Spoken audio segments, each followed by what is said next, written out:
donc lii laa bëggoon wax donc ñooñu dañoo am responsabilité moo tax militant nañu continuer xeex naan justice pour les étudiants waaye justice pour nos 80 martyrs, justice pour ceux qui ont été torturés.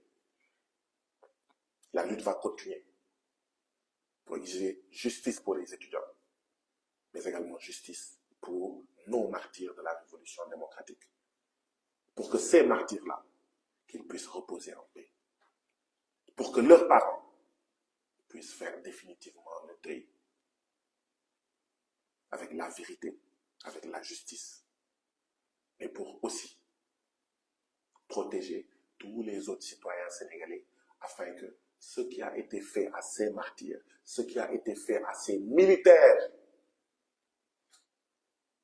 disparus mystérieusement, à François Mancabou et à tous les torturés, que plus jamais au Sénégal, il n'y ait de citoyens torturés, d'êtres humains torturés, quelle que soit votre nationalité. Aucun être humain ne doit être torturé au Sénégal. Quelle que soit votre nationalité, aucun être humain ne doit être assassiné dans le cadre d'un maintien de l'ordre, qui n'a plus rien à voir d'ailleurs à un maintien de l'ordre. Parce que c'est massacrer de l'étudiant, massacrer du peuple sénégalais, massacrer de l'être humain. Et ça, ce n'est pas acceptable. Et c'est moins acceptable alors qu'il y a un gouvernement issu d'une révolution démocratique et populaire pour laquelle des citoyens sénégalais, leur contribution a été leur vie, a été leur sang. D'autres ont fait d'autres contributions pour que cette révolution aboutisse, mais certains, c'est leur vie, c'est au prix de leur sang versé. Troisième leçon, peut-être que c'est la dernière pour aujourd'hui, c'est nous devons réformer plusieurs choses au Sénégal, dont l'enseignement supérieur. Et dans l'enseignement supérieur, nous devons réformer les programmes, que ce soit des programmes dans l'intérêt du Sénégal et de l'Afrique, des programmes qui intéressent le Sénégal et l'Afrique, des programmes qui mettent au cœur des études universitaires le Sénégal et l'Afrique et leurs intérêts. Mais aussi, certainement, nous devons réformer le système de bourse au Sénégal, que ce soit un système plus démocratique, plus populaire, d'accord, et plus soutenable. Mais il n'y a pas que cela qu'il faut réformer. Il faut aussi réformer les avantages, privilèges et indemnités indues que nous avons trouvés ici. Parce qu'il n'est pas acceptable qu'une partie du peuple, les plus faibles, les plus vulnérables, les classes populaires, les classes laborieuses, ouvrières et paysannes, les filles et les fils issus de ces classes, qu'on leur demande de se redresser, qu'on leur demande de se serrer la ceinture, et qu'on ne serre pas la ceinture de ceux qui ont les fonds politiques ou fonds spéciaux. Et qu'on ne demande pas à ceux qui se shootent au soukaru corps, alors que le pauvre petit peuple sénégalais n'a pas de soukaru corps, que ces gens-là, d'accord, ne fassent pas la réforme de ces avantages et de ces privilèges indus. Que certains qui ont des salaires incroyablement élevés, alors que d'autres qui ont les mêmes diplômes, les mêmes hiérarchies, qui sont dans les mêmes hiérarchies, qu'ils puissent les payer 2 fois, 3 fois, 4 fois, 5 fois.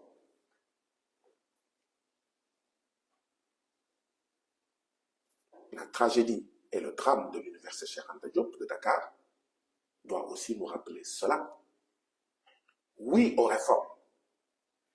Oui à des réformes et à des révolutions qui puissent transformer la société sénégalaise afin que lu ñëpp moom ñëpp jot si.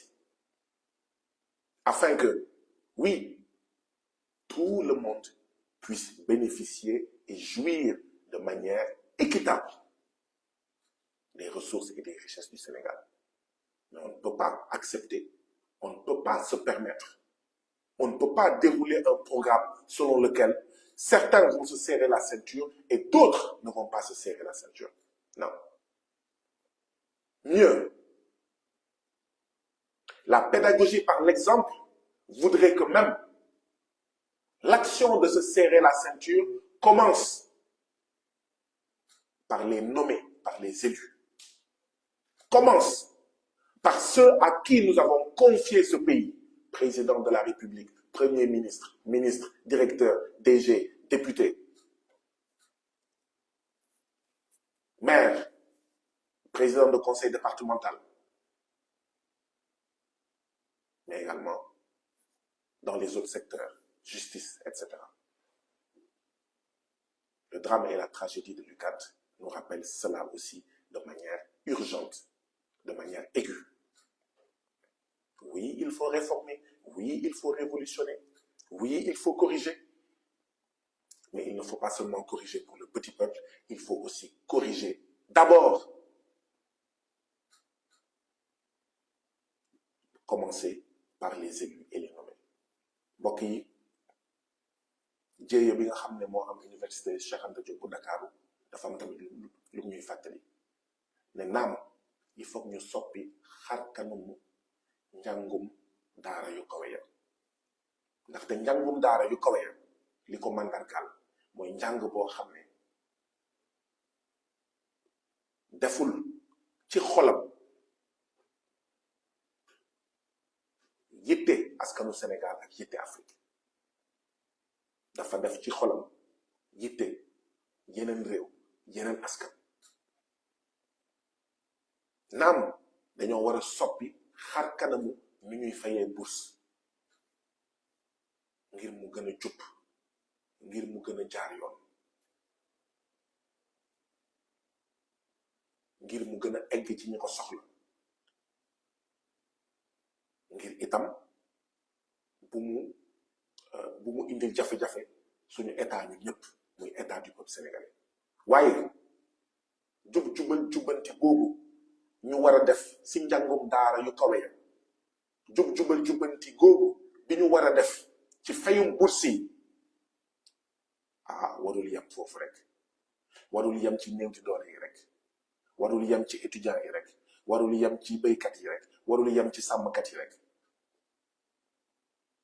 dafa war a laal tamit président de la République ministre yëpp jiital si premier ministre du Sénégal député yëpp waaw directeur yëpp ak directeur généraux yëpp ci ñoom sax la war a tàmbali dañoo war a soppi xar kanamu lu bari ci réew mi am na ñoo xam ne liggéeykat yoo xam ne ëppale wuñu benn diplôme yeneen liggéeykat ëppale ñu benn hiérarchie yeneen liggéeykat moonte de mën nañ fay ñeenti yoon juróomi yoon fukki yoon seen moroomu liggéeykat yooyu nga xam ne ñoom ñoo yem diplôme ñoom ñoo yem hiérarchie loolu mënatul continuer bu ñu bëggee réforme yi ak révolution yi gaaw yomb ñëpp jàpp si il faut ñu jubanti ñëpp li ñu fi fekk te mu dëng dañ ko war a jubanti fayum bourse yi ñàkkul am na loo xam ne war nañ ko jubanti waaye doxalinu assemblée nationale bari na si loo xam ne dañ ko fekk mu dëgg dañ ko war a jubanti te yenn yi jubanti wuñ ko ba léegi doxalinu présidence doxalinu ministère yi doxalinu directeur yi doxalinu agence yi doxalinu directeur général yi agence yu sakkan yi ñu fi fekk direction yu sakkan yi ñu fi fekk yenn direction yi mën nañ la limal benn ñaar ñeenti direction yoo xam ne daanaka da ngay naan amul lu leen wutale yoo xam ne dañ ko taxawaloon rek ngir diw sama jarbaat la foog ma compal ko dara ci état bi donc ma créé benn agence ma créé ay direction créé ay agence ngir sama jarbaat ngir sama doom ngir sama jarbaatu diw ngir sama doomu diw pàccoo biñ fi fekk dañ ko war a jubbanti te ñi nga xam ne ñoom la ñu jiital saytuwuñu Sénégal muy président de la République premier ministre ministre député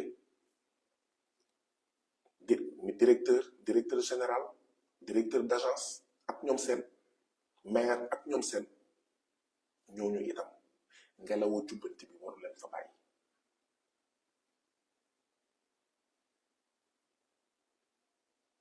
waaw war nañ jox néew di doole yi biir màkk ak biiram waaye lu tax ñuy jox ay ministre ay député ci xaalisu Sénégal ay biir màkk ay biiram xaalis boobu ñaata teen la mun gas ñaata forage la mun gas ñaata yoon la mun gas ñaata dëkk la mun yóbbu courant ak ndox ñaata machine wàll la mun jënd ñaata école la mun tabax ñaata poste de santé ñaata matériel ci ay hôpital ñaata payoor la mun a yokk ci ASP yi ci waa Sonaged ci waa volontaire du service civique ñaata payoor la mun a yokk. donc jéeya bi nga xam ne moo am UCAD jamono yii passé daf ñuy fàttali tamit loolu ñun ñëpp nañu serrer la ceinture. agence yi ñu war a wàññi nañ ko wàññi direction yi ñu war a wàññi nañ ko wàññi agence yi ñu war a boole jël ñaar ñett ñeent def benn ñu def ko benn. fonds politique fonds spéciaux ñenn ñi di ko woowee caisse noire ak ñoom seen waaye baat bi lu muy wute ñun ñëpp xam nañ ñun lu ñu bëgg a wax. fonds politique fonds spéciaux caisse noire ak waaw yooyu il faut ñu jubanti ko il faut ñu réformer ko. du rek enseignement supérieur la ñu war a réformer du rek bourse la ñu war a réformer waaye war nañu réformer yooyu yëpp bu ñu buggee yeneen réforme yi gaaw yomb ñu nangu ko il faut que ngelawu jubbanti bi laal avantage privilège indemnité indue yoo xam ne dara waralu ko lu dul noos dara waralu ko lu dul pàccoo fii lañ ko fekk nag waaye dañoo waxoon ne lii moom lañ koy soppi. étudiants yi dafa am lu ñu fi fekk ñu ne lii ce n'est pas soutenable ñu ne nañ ko jubbanti waaye député yi nag dafa am lu ñu fi fekk est-ce que c'est soutenable mais palais présidentiel dafa am lu ñu fa fekk est-ce que c'est soutenable ministère yëpp dafa am lu ñu fa fekk est-ce que c'est soutenable justice dafa am lu ñu fa fekk est-ce que c'est soutenable. kon bu ñuy réformer UCAD réformer feneen ak feneen te ñu war ko def nag dañoo war a réformer yeneen yëpp mbokk yi loolu tamit bokk na ci njàngat yi nga xam ne war nañ ko mën a def ci lii xew fële ca daara ju kawe ji nga xam ne moom li ñuy woowee UCAD. fi may daanelee nag mbokk yi mooy lii moo war a nekk suñu taxawaay.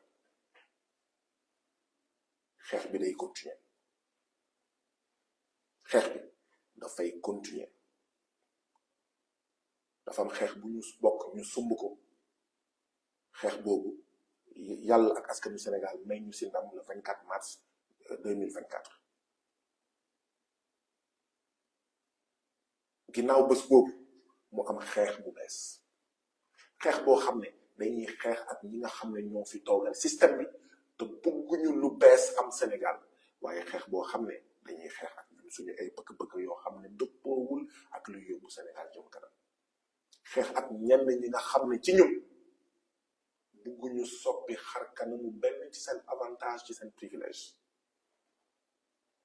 il faut ñu xeex il faut ñu mobiliser wu buñ ko defulee réforme yi du yomb buñ ko defulee réforme yi du gaaw. waaw lii moo taxoon mbokk yi ma doon ne mais lu tax ñu war a joxe suukaru koor assemblée nationale lu tax ñu war a jox ay billet màkk assemblée nationale lu tax président de la république war a joxe ay billet pèlerinage ñu mu bokkal coalition Diomaye président te nit yi amuñu yoon amuñu courant amuñu ndox amuñu mais poste de santé yu doy lan moo gën a urgent jox ay biir Rome ak Mac ay député ak waa coalition Diomaye président wala yóbbu ndox ak courant ci dëkk yi nga xam ne amaguñ ko ak xaalis boobu lan moo gën a urgent tabax ay école dëkk yi nga xam ne ay gattaxu dugub ak gattaxu mbokk la ñu tabaxee seen salle de classe muy abri provisoire wala ay fonds politique xawma caisse noire wala fonds spéciaux yoo xam ne amul benn contrôle lan mooy urgence bi ñun xam nañ urgence bi mooy li ñëpp bokk ñëpp jot si urgence bi mooy dab bànneexu askan wi l'urgence l'un des enseignements, le dernier enseignement de cette tragédie, de cette violence inouïe qui s'est abattue à l'université Cheikh Anta Diop de Dakar, c'est de dire, oui, il faut réformer l'enseignement supérieur et le système de paiement des bourses pour que ça soit plus conforme aux intérêts du peuple sénégalais, des étudiants et soutenable pour l'État du Sénégal. Mais il faut réformer également tous les autres secteurs. Il faut réformer les fonds politiques, les caisses noires, les fonds spéciaux que nous avons trouvés ici et qui ne servaient qu'à entretenir une clientèle politique et qui ne servaient qu'à faire de l'enrichissement personnel au lieu de prendre en charge les préoccupations des citoyens sénégalais. Il faut réformer l'iniquité salariale, l'iniquité indemnitaire, l'iniquité des primes dans ce pays-là,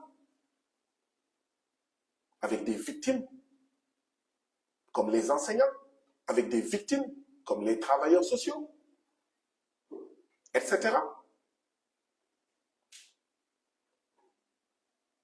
Donc, il faut tout réformer. Il ne faut surtout pas qu'on réforme l'enseignement supérieur, qu'on réforme le système de paiement des bourses, et qu'on laisse tel quel, ou presque, d'autres secteurs. C'est aussi un enseignement à tirer de cela. Il faut démocratiser les réformes. Il faut révolutionner les choses. Si nous devons nous serrer la ceinture, que tous nous nous serrions la ceinture et pas seulement cibler des couches populaires, des filles et fils issus des classes sociales populaires laborieuses, alors que les élus et les nommés ne se serrent pas la ceinture ou presque. Donc il faut mais réformer aussi le système des privilèges, des avantages, des primes et indemnités indues que nous avons trouvées ici.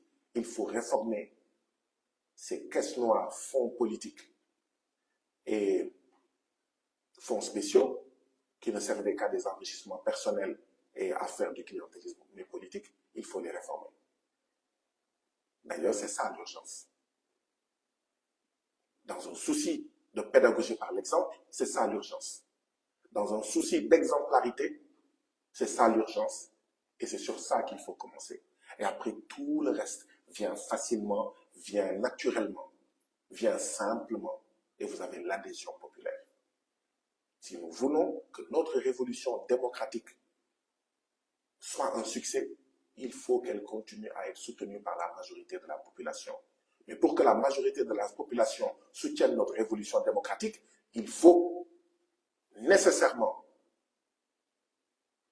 créer une adhésion à nos options politiques.